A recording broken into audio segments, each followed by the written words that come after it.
کپڑا ختم ہو جاتا ہے، اب سوائے سطر چھپانے کے اور کپڑا باقی نہیں رہتا۔ باہر نکلتے ہیں، کہتے ہیں کہ یا رسول اللہ صلی اللہ علیہ وسلم اب آپ اندر تشریف لائیے۔ جب نبی علیہ الصلاۃ والسلام اندر تشریف لاتے ہیں تو ابو بکر صدیق رضی اللہ تعالیٰ عنہ نیچے یوں بیٹھ جاتے ہیں، نبی علیہ الصلاۃ والسلام ان کی گود کے اندر اپنا سر رکھتے ہیں۔ اور یہاں پر بھی مفسرین کرام نے بڑا عجیب نقطہ بیان فرمایا ہے۔ وہ فرماتے ہیں کہ سیدنا ابو بکر صدیق رضی اللہ تعالیٰ عنہ نے 3 خواہشات کا اظہار فرمایا تھا۔ ان میں سے ایک خواہش یہ تھی کہ یا رسول اللہ صلی اللہ علیہ وسلم میری یہ چاہت ہے، میری یہ خواہش ہے کہ آنکھیں میری ہوں اور دیدار آپ کے چہرے کا ہو۔ اور یہ بھی فرمایا کہ یا رسول اللہ صلی اللہ علیہ وسلم بیٹی میری ہو اور آپ کے نکاح میں ہو۔ اور یہ تیسری خواہش کا اظہار یوں کیا کہ یا رسول اللہ صلی اللہ علیہ وسلم مال میرا ہو اور خرچ آپ کرنے والے ہوں۔ سیدنا ابو بکر صدیق رضی اللہ تعالیٰ عنہ کی تینوں خواہشیں اللہ تعالیٰ نے قبول فرما لی۔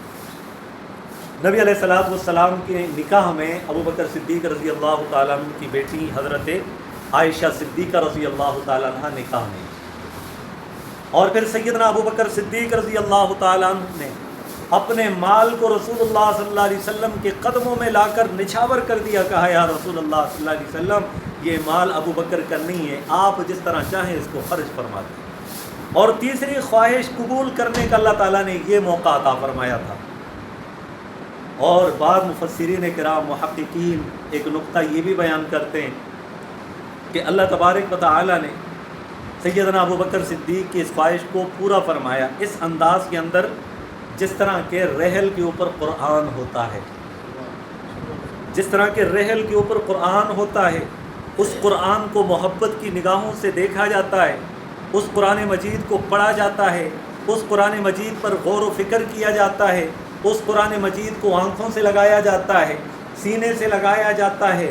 سیدنا ابو بکر صدیق رضی اللہ تعالیٰ عنہ کی خوش نصیبی دیکھ لیجئے کہ سیدنا ابو بکر صدیق کی اللہ پاک نے خواہش اس طرح قبول فرمائی کہ آج سیدنا ابو بکر صدیق کی گود رحل کی صورت میں ہے اور اس کے اوپر قرآن صاحب قرآن محمد الرسول اللہ صلی اللہ علیہ وسلم کی صورت میں، اور وہ محبوب دو عالم صلی اللہ علیہ وسلم کو یہ ٹکی باندھ کر دیکھ رہے ہیں، اب کی دل کی حسرت کو پورا کر رہے ہیں۔ اور ایک سوراخ جو باقی بچا تھا اس پر سیدنا ابو بکر صدیق نے اپنی ایڑی کو رکھا ہوا، تو اتنے میں ایک ناگ سانپ جو ہے وہ اس بل میں سے نمودار ہوا۔ جب اس نے دیکھا کہ باہر آنے کا کوئی راستہ نہیں ہے تو نرم گوشت کی صورت میں وہ ایڑی تھی، اس کے اوپر ڈنک مارا۔ ابو بکر صدیق رضی اللہ تعالیٰ عنہ ایک لمحے کے لیے بھی اپنے پاؤں کو جنبش نہیں دی۔ ہم تو ذرا سی چمٹی کاٹ دیں نا تو اس وقت پورا جسم جو ہے لرزہ پر اندام ہو جاتا ہے۔ آپ خود اندازہ لگائیں، کیا سیدنا ابو بکر صدیق کو درد نہیں ہوا ہوگا؟ درد تو تھا، لیکن وہ محبوب دو عالم صلی اللہ علیہ وسلم کی محبت میں اس قدر سرشار تھے، اس قدر مستغرق تھے کہ انہیں اپنے درد کا احساس نہیں ہوا۔ پریشان تھے، ڈنک مار رہا تھا وہ سانپ، بار بار مار رہا تھا، لیکن ابو بکر صدیق نے اپنے پاؤں کو جنبش نہیں دی، حرکت نہیں دی کہ محبوب دو عالم صلی اللہ علیہ وسلم کے آرام میں کوئی خلل نہ آ جائے۔ شاعر نے کیا کہا، دستہ رہا تھا سانپ جسے ایڑی نفیس پر، لیکن حبیب کو نہ جگایا صدیق نے، کتنا بلند مقام ہے پایا صدیق نے، بستر نبی کے ساتھ لگایا صدیق نے۔ وہ ڈنک مارے جا رہا ہے، جب درد کی شدت بڑھی، ڈنک تو لگا تھا نا، اس کی شدت تو ہونی تھی، بشری تقاضا بھی ہے، پاؤں کو حرکت تو نہیں دے رہے، لیکن درد کی شدت جیسے ہی بڑھی آنکھوں سے آنسو جاری ہو گئے۔ قربان جاؤں سیدنا ابو بکر صدیق رضی اللہ تعالیٰ عنہ کے آنسوؤں پر کہ وہ آنسو جا کر گرے بھی کہاں پر؟ رخسار رسول صلی اللہ علیہ وسلم پر۔ نبی علیہ الصلاۃ والسلام کے رخسار پر سیدنا ابو بکر صدیق کے آنسو لگے۔ محبت جانبین سے ہوتی ہے، دو جانب سے محبت ہوتی ہے۔ سیدنا ابو بکر صدیق کو نبی علیہ السلام کے ساتھ محبت تھی، اور نبی علیہ الصلاۃ والسلام کی بھی سیدنا ابو بکر صدیق کے ساتھ محبت تھی۔ اور ادھر سیدنا ابوبکر صدیق کا آنسو محبوب دو عالم صلی اللہ علیہ وسلم کے رخسار پر پڑا تو نبی علیہ الصلوۃ والسلام کی آنکھیں مبارک کھل گئیں، فوراً یوں ابوبکر کی طرف دیکھا، ابوبکر صدیق رضی اللہ تعالیٰ عنہ کے چہرے کا رنگ متغیر تھا، درد کی شدت کی وجہ سے جو کیفیات انسان کے جسم پر طاری ہوتی ہیں وہ کیفیات سیدنا ابوبکر صدیق کے چہرے پر نمایاں تھی، نظر آ رہی تھیں۔ سیدنا ابوبکر صدیق رضی اللہ تعالیٰ عنہ نے جب دیکھا محبوب دو عالم صلی اللہ علیہ وسلم بیدار ہو چکے ہیں، پھر بھی سیدنا ابوبکر صدیق رضی اللہ تعالیٰ عنہ باوجود کہ درد کی شدت ہے مسکرا رہے ہیں اور یوں نبی علیہ الصلوۃ والسلام کی طرف دیکھ رہے ہیں۔ نبی علیہ الصلوۃ والسلام نے فرمایا ابوبکر کیا بات ہے، خیر تو ہے؟ کہا یا رسول اللہ صلی اللہ علیہ وسلم کچھ بھی نہیں۔ کہا نہیں، تیرا چہرہ بتا رہا ہے کچھ تو ہوا ہے، چہرہ بتا رہا ہے کچھ تو ہوا ہے۔ ابوبکر صدیق نے عرض کیا یا رسول اللہ صلی اللہ علیہ وسلم بس میں نے وہ ایڑی رکھی ہوئی تھی، وہاں سانپ نے ڈنک مارا ہے، اس وجہ سے مجھے تکلیف ہو رہی ہے۔ نبی علیہ الصلوۃ والسلام نے جب یہ سنا تو فوراً نبی علیہ الصلوۃ والسلام یوں بیٹھ گئے، کہا ابوبکر لاؤ اپنی ایڑی دکھاؤ کیا ہوا ہے۔ ابوبکر صدیق نے کہہ دیا یا رسول اللہ صلی اللہ علیہ وسلم آپ آرام فرمائیے، آپ آرام فرمائیے، پریشان مت ہوئیے۔ کہا ابوبکر مجھے بتایا کیوں نہیں، مجھے اٹھایا کیوں نہیں؟ یا رسول اللہ صلی اللہ علیہ وسلم کیسے اٹھاتا؟ یہ محبت و عشق کا تقاضا تھا کہ محبوب آرام کر رہے ہوں اور محب کو تکلیف پہنچے، وہ اپنی تکلیف کی وجہ سے محبوب کے آرام میں خلل پیدا کر دے، یہ تو ہو نہیں سکتا، اس وجہ سے آپ کو اٹھایا نہیں۔ محبوب دو عالم صلی اللہ علیہ وسلم نے جب دیکھا ابوبکر صدیق کی باتوں کو سنا تو نبی علیہ الصلوۃ والسلام مسکرائے، کہا کہ اپنی ایڑی لاؤ مجھے دکھاؤ۔ ابوبکر صدیق نے فوراً کہہ دیا کچھ بھی نہیں ہوا، کوئی معمولی سا ڈنک مارا ہے، کوئی بات نہیں۔ کہا نہیں نہیں ایڑی دکھاؤ۔ ایڑی دکھائی گئی تو نبی علیہ الصلوۃ والسلام نے اپنا یوں لعاب مبارک لگایا۔ قربان جاؤں ابوبکر صدیق کی سعادت پر، قسمت پر کہ اس کے جسم پر محبوب دو عالم صلی اللہ علیہ وسلم کا لعاب مبارک لگ رہا، اور محبوب دو عالم صلی اللہ علیہ وسلم کا لعاب مبارک جیسے ہی لگا، ابوبکر صدیق رضی اللہ تعالیٰ عنہ خود بیان فرماتے ہیں کہ خدا کی قسم میری تکلیف اس طرح دور ہو گئی گویا کہ کبھی مجھے اس طرح کی تکلیف ہوئی نہیں۔ جب محبوب کے لیے، جب حقیقی محبت اور عشق میں انسان ڈوب جاتا ہے اور پھر اللہ تبارک و تعالی اس کے ثمرات بھی نصیب فرماتے ہیں۔ آج تو دنیا کی محبت میں انسان ڈوبے ہوئے ہیں، دنیا کی لذتوں میں، دنیا کی ظاہری محبت میں انسان ڈوبا ہوا ہے، اور اس کے لیے بھی بڑی بڑی مثالیں ملتی ہیں، عجیب و غریب قسم کی داستانیں سننے میں آتی ہیں، لیکن اصل حقیقی محبت اور عشق جو ہے وہ اللہ اور اس کے رسول کی ذات کے ساتھ ہوتا ہے۔ اور سیدنا ابوبکر صدیق رضی اللہ تعالیٰ عنہ نے یہ عشق اور محبت کر کے دکھائی، یہ کر کے دکھائی، کیونکہ اللہ تعالیٰ نے اپنے محبوب کے ساتھی کا انتخاب جو فرمایا تھا۔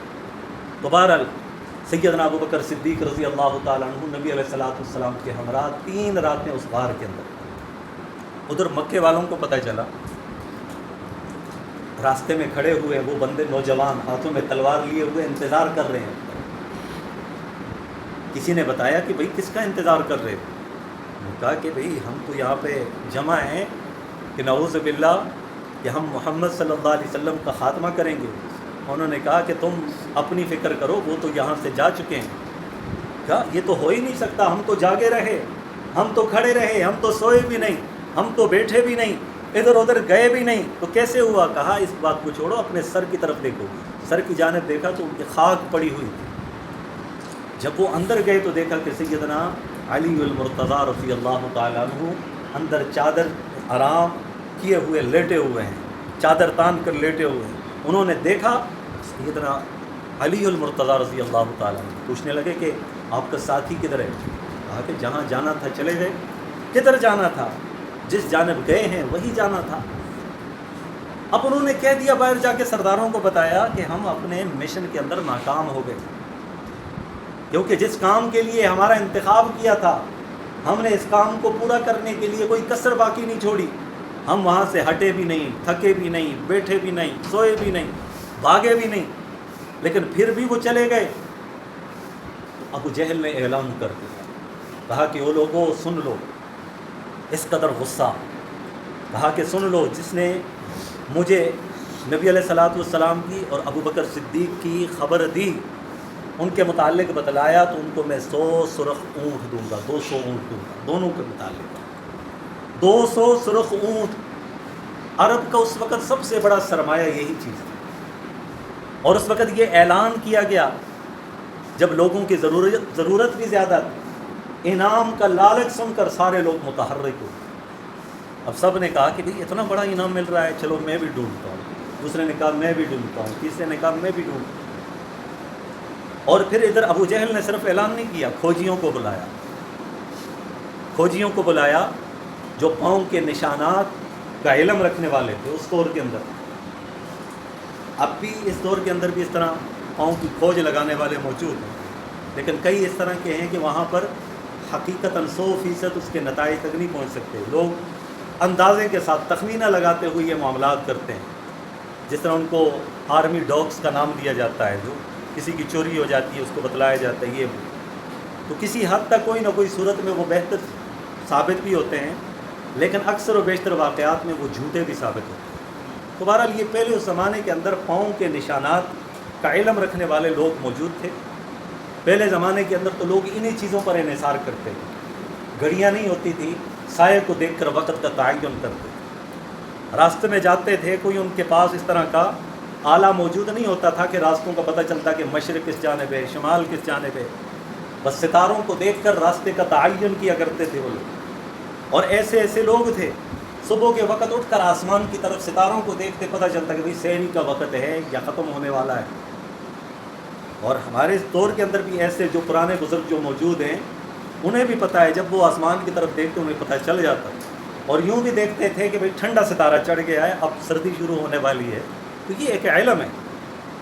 تو پاؤں کی جو نشانات ہیں اس کے کھوجنے کے لیے جو ماہرین تھے اس وقت نا ان کو بلایا گیا، ان کو کہا کہ بھئی تم نے بھی اگر کھوج نکالی نا تمہیں بھی انعام دیا جائے۔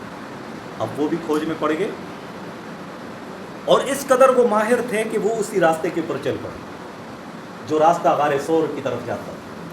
اب وہ ابو جہل بھی ساتھ ہے، غار ثور پر چڑھ گئے، بالکل غار ثور کے دہانے۔ اب یہ غار ثور اللہ تعالیٰ آپ کو دکھائے، جنہوں نے دیکھا ہے اس کے دو راستے ہیں، ایک اوپر والا راستہ، ایک نیچے کی طرف سے راستہ۔ اوپر کی جانب اگر تھوڑا سا بندہ یوں نیچے دیکھے تو نیچے نظر آتا ہے، اگر اس جانب سے جائیں تھوڑا سا یوں نیچے جھکیں تو اندر جو بیٹھا ہوا وہ سب کچھ نظر آتا ہے۔ اب یہ پاؤں کے نشانات کھوجنے والے ادھر تک پہنچ گئے۔ اب اللہ تعالیٰ نے اپنے محبوب اور سیدنا ابوبکر صدیق رضی اللہ تعالیٰ عنہ کو بچانے کے لیے کیا تدبیر فرمائی؟ مکڑی کو حکم دیا کہ جالا کر، اس نے جالا بن دیا۔ کبوتر کو حکم دیا کہ اس نے انڈے ڈال دیے۔ اب وہاں پر جیسے ہی پہنچے تو سب نے کہا کہ پاؤں کے نشانات تو یہاں تک ہی پہنچتے ہیں۔ تو اتنے میں ابو جہل کہنے لگا مجھے لگتا ہے اس غار کے اندر، مجھے لگتا ہے کہ اس غار کے اندر ہیں۔ سب نے کہا کہ بھئی ابو جہل کس طرح کی باتیں کرتے ہو، بھلا اس غار میں کوئی ہوتا تو مکڑی کا جالا یہ ثابت کیسے نظر آتا؟ اگر کوئی اندر گیا ہوتا، باہر نکلا ہوتا تو کبوتر انڈوں کے اوپر، کبوتری انڈوں کے اوپر کیوں بیٹھی ہوئی ہوتی؟ تو یہ اس بات کی دلیل ہے کہ اندر کوئی بھی نہیں ہے، لہٰذا یہاں سے واپس پلٹتے ہیں۔ اور روایت کے اندر آتا ہے کہ سیدنا ابوبکر صدیق رضی اللہ تعالیٰ عنہ نے جب دیکھا کہ ان کے دشمنوں کے، مشرکین کے پاؤں بالکل نظر آ رہے تھے غار کے سامنے، کہا کہ یا رسول اللہ صلی اللہ علیہ وسلم اگر تھوڑے سے بھی یہ لوگ جھک گئے نا تو ہم تو پکڑے جائیں گے۔ سیدنا ابوبکر صدیق کے اس جملے پر نبی علیہ الصلوۃ والسلام نے فرمایا کہ لا تحزن ان اللہ معنا، اے میرے یار غار، اے میرے رفیق و صدیق، اے ابو بکر غمگین مت ہوں، ان اللہ معنا، بے شک اللہ تعالیٰ ہمارے ساتھ ہے۔ یہاں یہ نہیں فرمایا کہ ان اللہ معیہ، کہ بے شک اللہ تعالیٰ میرے ساتھ ہے۔ ادھر دیکھیے نا واقعہ حضرت موسیٰ علیہ السلام کا، اپنی قوم بنی اسرائیل کے لوگوں کو لے جا رہے ہیں فرعون سے نجات دلانے کے لیے۔ ادھر فرعونیوں کو پتہ چلا کہ موسیٰ علیہ السلام بنی اسرائیل کے ساتھ جا رہے ہیں، آگے چل پڑے، فرعون کا لشکر پیچھے پیچھے۔ جب بالکل قریب پہنچ گئے تو موسیٰ علیہ السلام کی قوم نے کہا کہ انا لمدرکون، اے موسیٰ ہم تو پکڑے گئے، ہم تو پکڑے گئے، کیونکہ آگے دریا کی موج ہے، پیچھے فرعون کی فوج ہے۔ آگے دریا کی موج، پیچھے فرعون کی فوج، آگے جاتے ہیں تو سمندر میں ڈوب جائیں گے، یہیں پر کھڑے رہتے ہیں تو فرعون کی جو لشکر ہے، فوج ہے، وہ ہمارا خاتمہ کر دے گی۔ تو اس موقع پر حضرت موسیٰ علیہ السلام نے کیا فرمایا کہ ان معی ربی سیہدین، کہ بے شک میرا رب میرے ساتھ ہے۔ وہاں اتنے ہزاروں کا لشکر تھا، ان کو اپنے ساتھ شامل نہیں کیا۔ قربان جاؤں ابو بکر صدیق رضی اللہ تعالیٰ عنہ کی شان پر کہ نبی علیہ السلام کو ابو بکر صدیق رضی اللہ تعالیٰ عنہ پر اتنا اعتماد تھا، اتنا بھروسہ تھا، اتنی محبت تھی، یہاں معیت میں بھی ان کو شامل کر دیا کہ ان اللہ معنا، کہ اے ابو بکر صدیق غم نہ کھائیے گا، اب پریشان مت ہوئیے، بے شک میرا رب میرے بھی ساتھ ہے اور تمہارے بھی ساتھ ہے، ان اللہ معنا۔ یہاں پر کچھ بدبخت لوگ جو ہے نا اعتراض کرتے ہیں اور وہ کہتے ہیں کہ دیکھو ابو بکر صدیق تو گھبرا گئے تھے اس وقت، نعوذ باللہ، وہ گھبرا گئے تھے۔ دشمن جو ہوتا ہے نا وہ اچھائیوں میں سے بھی برائیاں نکالنے کی کوشش کرتا ہے۔ جب کسی کا کام جو ہے نا اچھا ہوتا ہے تو اس کے حاسدین بھی ہوتے ہیں نا، اس کے کام کو بگاڑنے پر تلے ہوئے ہوتے ہیں۔ پھر کوئی بھی مسئلہ نہیں ہوتا نا تو کیڑے نکالنے کی کوشش کرتے ہیں۔ تو ایسے لوگ بدبخت موجود ہیں جو سیدنا ابو بکر صدیق کی شان پر حضرت سرائی کرتے ہیں اور ان کی شان میں گستاخی کرتے ہیں۔ وہ کہتے ہیں کہ ابو بکر صدیق ڈر گئے تھے نا تو اسی وجہ سے کہا نبی علیہ السلام نے کہ لا تحزن، ڈرو مت۔ لیکن ان بدبختوں کو یہ نہیں پتا کہ ایک ہوتا ہے خوف اور ایک ہوتا ہے حزن۔ قرآن میں یہ ذکر نہیں کیا گیا کہ لا تخف، ابو بکر ڈر مت، قرآن میں ذکر ہے لا تحزن، کیونکہ خوف کا تعلق اپنی ذات کے ساتھ ہوتا ہے اور حزن کا تعلق دوسرے کی ذات کے ساتھ ہوتا ہے۔ ابو بکر صدیق کو اپنی ذات کا کوئی ڈر خوف نہیں تھا، اس وقت جو غم تھا تو وہ محمد الرسول اللہ صلی اللہ علیہ وسلم کا۔ اس وجہ سے فرمایا کہ لا تحزن، کہ اے ابو بکر میرے بارے میں غمگین مت ہونا، ان اللہ معنا، بے شک اللہ ہمارے ساتھ ہے۔ اور اللہ تعالیٰ نے ان کی عقلوں پر ایسے پردے ڈال دیے تھے کہ بالکل قریب پہنچ کر بھی وہاں سے نامراد ہو کر لوٹے۔ اب وہاں سے 3 راتوں کے بعد اگلی جب صبح آئی تو نبی علیہ السلام وہاں سے روانہ ہوئے مدینہ منورہ کی جانب۔ جب وہاں غار ثور سے نیچے اترے ساحل سمندر کی جانب، یہ قافلہ ساتھ ایک غلام بھی تھا عامر بن فہیرہ، وہ بھی ساتھ ساتھ جا رہے تھے۔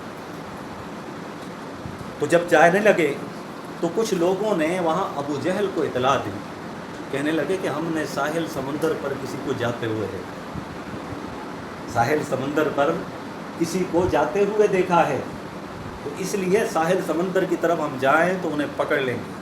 اب سراقہ بن مالک جو بعد میں صحابی رسول بن گئے تھے رضی اللہ عنہ، اس وقت تک مسلمان نہیں ہوئے تھے، بڑے بہادر تھے، کہنے لگے کہ میرے دل میں خیال آیا کہ اگر ساحل سمندر کی طرف وہ ہیں تو میں اکیلا جاؤں گا، کیونکہ اتنا بڑا انعام جو ہے یہ انعام میں خود حاصل کر لوں گا۔ تو فوراً کہنے لگے، وہ اس مجلس میں سراقہ بن مالک کھڑے ہوئے، کہنے لگے کہ ساحل سمندر پر جو شخص جا رہے ہیں نا وہ میں جانتا ہوں، وہ تو ان کے اونٹ گم ہوئے ہیں، ان کی تلاش میں نکلے ہیں، ادھر نہ جانا، کوئی بھی نہ جائے۔ مقصد کیا تھا کہ اس انعام کو میں حاصل کروں، کوئی اور نہ جائے۔ اب سارے بیٹھ گئے تو یہ چھپکے سے گئے، اپنی لونڈی سے کہا کہ میرے لیے تیز رفتار گھوڑے کا انتظام کرو۔ انہوں نے استبل کے اندر جو تیز رفتار گھوڑا تھا وہ بھی گھر کے جو پچھلی جانب تھا، جو دروازہ تھا اس جانب کھڑا کر دیا تاکہ کسی کو پتہ بھی نہ چلے۔ اب وہ گھوڑے پر سوار ہوئے چل پڑے ساحل سمندر کی جانب، یہاں تک کہ اس نے دور سے دیکھا کہ سیدنا ابو بکر صدیق رضی اللہ عنہ اور نبی علیہ السلام اور عامر بن فہیرہ یہ جا رہے ہیں۔ جب یہ قریب پہنچا تو اس نے پہچان لیا، اور ادھر ابو بکر صدیق رضی اللہ تعالیٰ عنہ بار بار پیچھے کی جانب گئے۔ جب کسی سے محبت ہوتی ہے نا تو اپنی فکر نہیں ہوتی، محبوب کی فکر ہوتی ہے، محبوب کی فکر ہوتی ہے۔ یہ سیدنا ابو بکر صدیق نے کر کے دکھایا۔ ابو بکر صدیق رضی اللہ تعالیٰ عنہ بار بار مڑ کے پیچھے دیکھ رہے۔ نبی علیہ السلام نے فرمایا ابو بکر کیا ہے؟ کہا یا رسول اللہ کوئی شخص آ رہا ہے ہمارا پیچھا کر رہا ہے۔ کہا پریشان نہ ہونا۔ نبی علیہ السلام نے اس وقت یوں آسمان کی طرف نگاہ اٹھائی، یوں آسمان کی طرف نگاہ اٹھی، اور پھر محبوب دو عالم صلی اللہ علیہ وسلم کا اللہ کی طرف یوں آسمان کی طرف نگاہ اٹھانا یہ کوئی معمولی بات نہیں تھی کہ محبوب دو عالم کا یہ چہرہ انور جب یہ اٹھا کرتا تھا، جب نبی علیہ السلام پہلے بیت المقدس کی طرف رخ کر کے نماز پڑھا کرتے تھے تو نبی علیہ السلام کی دل کی یہ خواہش تھی کہ یا اللہ میری یہ خواہش ہے کہ کعبۃ اللہ قبلہ بن جائے۔ تو اللہ پاک نے فرمایا قد نرا تقلب وجهك فی السماء، کہ محبوب میں آپ کے چہرے کو بار بار یوں آسمان کی طرف دیکھتا ہوا دیکھ رہا ہوں، آپ آسمان کی طرف دیکھ رہے ہیں، قد نرا تقلب وجهك في السماء فلنولینک قبلۃ ترضاها، اے محبوب میں ان قریب آپ کا قبلہ وہی بنا دوں گا جس پر آپ راضی ہیں۔ تو محبوب جب آسمان کی طرف نگاہ اٹھائیں، اللہ تعالیٰ محبوب کی رضا کو پورا کرنے کے لیے محبوب کی خواہش کو پورا فرما دیں۔ یہاں پر بھی محبوب دو عالم صلی اللہ علیہ وسلم نے یوں آسمان کی طرف نگاہ کی تو اللہ پاک نے اپنے محبوب کی لاج تو رکھنی تھی، محبوب کی حفاظت کرنی تھی، ادھر وہ بالکل قریب پہنچنے یعنی بالکل قریب پہنچنا شروع کر دیا اس نے۔ سراقہ بن مالک نے ابو بکر صدیق رضی اللہ عنہ کو فکر لاحق ہوئی، نبی علیہ الصلوۃ والسلام نے فرما دیا کہ ابو بکر صدیق اب پریشان ہونے کی ضرورت نہیں ہے، اب میرا رب جانے اور یہ جانے۔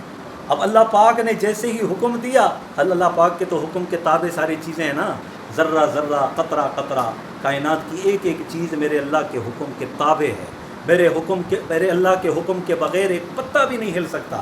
اللہ پاک نے زمین کو حکم دیا، اب سراقہ بن مالک جو ہے ایک مرتبہ اس کے گھوڑے کا پاؤں جو ہے نا زمین کے اندر دھسا، وہ نیچے گرا، پھر اوپر چڑھ گیا، پھر وہ گرا، یہاں تک کہ اس کا گھوڑا زمین کے اندر دھسنے لگا۔